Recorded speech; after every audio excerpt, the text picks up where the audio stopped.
Illinois Day 1 Journal. First afternoon I'm here. I'm hunting this bottom. I got a clover pot right behind me. We'll see how it goes.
I'm currently in Missouri, coming back from my trip to Illinois deer hunting, and just thought I would recap the day's events to have as a record.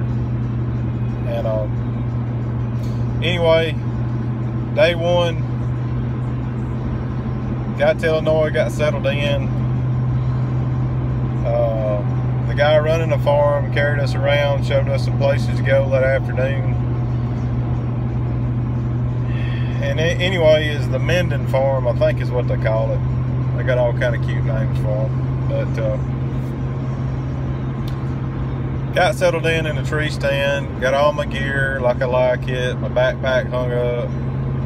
Wasn't really expecting too much. And I got my grunt call out, and I grunted one time, and I looked up the ridge, and here comes this nice 120, 130 inch buck, biggest buck I've seen. So he's coming toward me and looking for a fight. So he goes around the there was a blown down tree laying up there, stops behind the blown down tree. I grunt again, and he walks like a dog right to my tree, and we're about eye level because he's up on the ridge. And he stopped, got broadside, and I don't know if I didn't compensate for the angle. He was probably 10 yards, 10 to 15 yards at the most. And I don't know if I just didn't compensate for the angle or what, but when I shot, I saw the blood, and it was like really, really low, right below his heart. So the guy I'm with killed one. We got that out that night. I went and trailed this buck. He got down to a hollow and he jumped up. He didn't look hurt at all. When I shot the buck, he didn't run off. He just kind of walked off. And anyway, went back the next day. I found a lot of blood. I mean, a lot of blood. Went back the next day. That morning, looked for him. Me and my friend that was with me, couldn't find him. Got cussed out by an adjacent landowner, but we called it off after he got into a creek. I don't think the deer was mortally wounded, although we found where he bedded twice. Could die, I don't know. I think that I hit right up under his heart. He bled a lot. So anyway, that's what happened on day 2 in the morning. Day 2 in the evening, we went hunting. And the rest of the trip, I hunted a farm called Basco. That afternoon, I hunted in a ladder stand. Ended up seeing a small spike and, I don't know, 4 or 5 does. All of them in bow range. A little tidbit else, when we were looking for that buck, we saw another shooter. We saw a field full of deer. We come up on somebody's land, and actually two bucks were fighting, and one of them walked right up to us within 15 yards. I could have easily killed him, which I'm glad I didn't have my bow. But anyway, that was day 2. Day 3, I went back to Basco, hunted a different stand, and ended up seeing a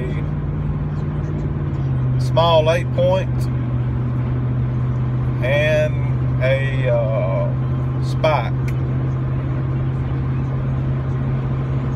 Yeah, that's right. And then this is where I get kind of confused. I hunted another stand on the green field that was kind of back in the all the trees were like them what do you call them things? Anyway, the things that have that drop the green looking, the hedge trees. dropping the hedge apples, whatever you call them. Anyway, they had a green field planted back in a hedge grove. So I go there and see a doe and a yearling. I seen, on the way in, I jumped probably a 160-inch buck, biggest buck I've ever seen. Giant deer, giant deer. Plenty of mass. Got within 20 yards of him, and he was bedded down. And anyway, saw the yearling, saw the mama doe, seen a 8-point, looked a little bit too small. Seen a broken off, I don't know, 6-point young deer. And when the 8-point come in, he had his tongue out, and he run them does out of the field.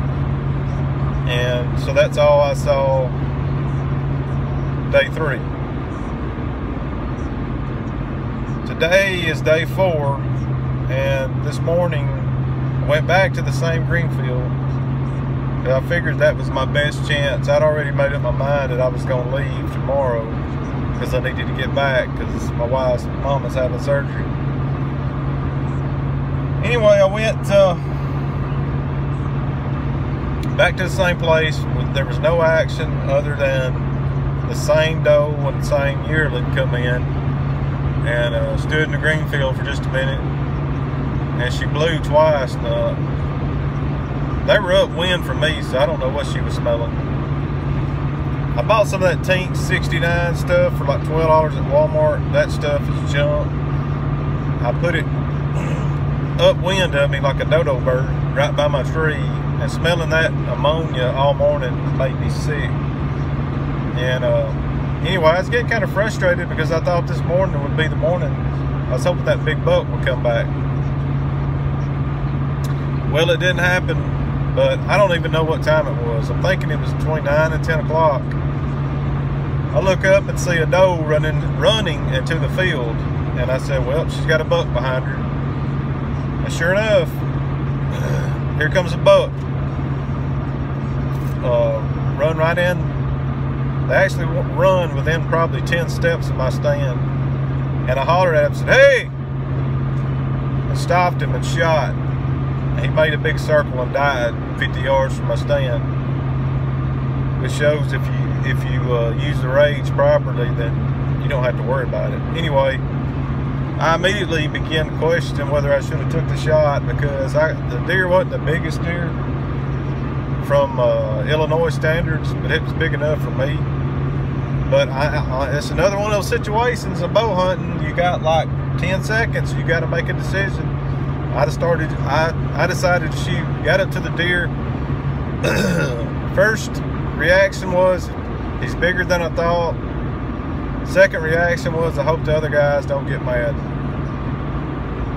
And third reaction was, this is a 200-pound deer. He's probably 3 years old. And anyway, got the deer, took it to, made a couple calls, found a person that processed it, donated the meat, got the back straps out of it. Now it's 3:35. I'm headed to Alabama.